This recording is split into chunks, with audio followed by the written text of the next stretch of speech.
Hey everyone, welcome back to the channel. Today we dig into the company that invented a whole new way to shop, K-tel. And if you watch TV anytime from the 60s to the 80s, you know exactly what I'm talking about. And if you don't, well, buckle up. The mastermind behind this phenomenon was Philip Kives of Saskatchewan. Kives was a born salesman, and when he bought 5 minutes of time on a local TV station to perform a demonstration of frying an egg in a newfangled Teflon pan, the sales game was changed forever. When that egg slid out of that pan in 1962, it not only gave birth to Ktel, but also to what history regards as the very first infomercial. After the Teflon coating started flaking off the pans, Kives dropped them and started licensing products from an inventor in the States and selling them via his TV pitches. He's now making commercials for Canada, the US, and Australia.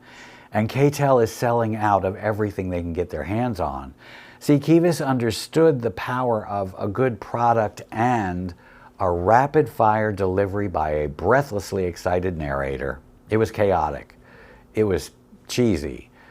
And it was unbelievably effective. Seymour, the inventor that Kives worked with, came up with K-tel's very first really big item, the Veg-O-Matic. But the slicing, dicing miracle machine only remained with K-tel for a brief period because Seymour pulled it to begin dealing exclusively with his son, who had opened a competing TV marketing company of his own. Incidentally, Seymour and his son Ron had a last name. It was Popeil, as in Popeil's Pocket Fisherman, the biggest fishing invention since the hook. Soon, Ron, but wait there's more Popeil, was Philip's chief competition. But luckily the viewers at home showed that there was plenty of room for the both of them. Take for instance K-tel's Miracle Brush. It sold 28 million units. It's also believed to be the first product whose packaging displayed the "as seen on TV" label. Then, in the late 60s, K-tel pivoted into the business that would make them, if not a legend, then certainly the company we all remember them for: the creation and selling of the compilation record albums. You know, 20 original hits with 20 original stars. They'd license a bunch of former hits from different labels and package them together. Now, they didn't sound great because in order to fit 20 or more songs on an LP, they had to compress the grooves, lowering the fidelity. Some of the other tricks they used were fading the tune out early or editing out a whole verse or a pre-chorus. But the lack of audiophile quality didn't really matter much because they were being bought mostly by junior and senior high school kids who played them on their cheap Sears and Kmart record players. And I'll tell you what, K-tel's timing couldn't have been more perfect.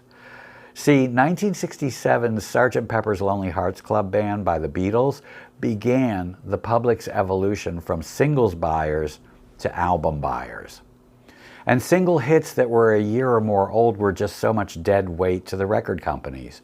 Once their abilities to chart was over, the labels thought that no one cared anymore. But I heard a woman recalling that she was in a record store in the early 70s with an Elton John album in one hand and a Donny Osmond album in the other, trying to figure out which one to spend the $4.99 of her precious allowance money on. Well, she looks up and there is a K-tel record with Elton and Donny and 20 other artists too. Decision made. These compilations had awesome quirky names like Kickin' Country, Disco Dynamite, 20 all-time greats of the 50s, and White Hot Masters of Metal.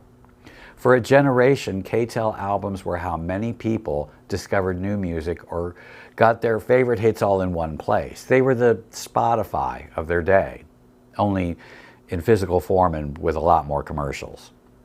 And when you were fed up with constantly searching for the record you want, you got a K-tel record selector. K-tel's influence seeped into the popular culture. Their over-caffeinated advertising style, along with that of Popeil and Ronco, became running gags for sketches like Saturday Night Live's Super Bass-O-Matic 76 and SCTV's Gordon Lightfoot sings every song ever written from K-tel.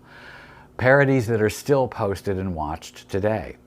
The fast-talking announcer, the over-enthusiastic demonstrations, the unbelievable claims was, in short, comedy gold.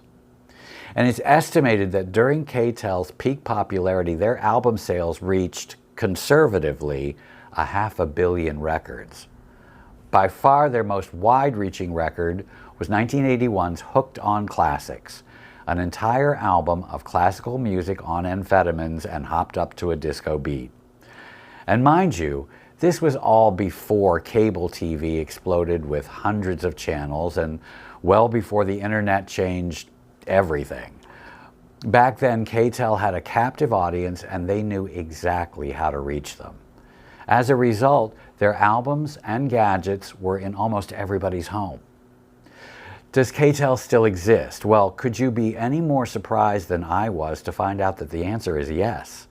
In spite of filing for bankruptcy in '85, they reemerged in the '90s, now focusing on digital music licensing and distribution. And while you won't see any frantic commercials for the Patty Stacker anymore, the company still holds a vast catalog of music rights and continues to operate in the digital age. Did you or do you have any K-tel product or albums? Let us know in the comments below. And don't forget to do your likey, subscribey things either. And until next time, my friends, keep singing the hits.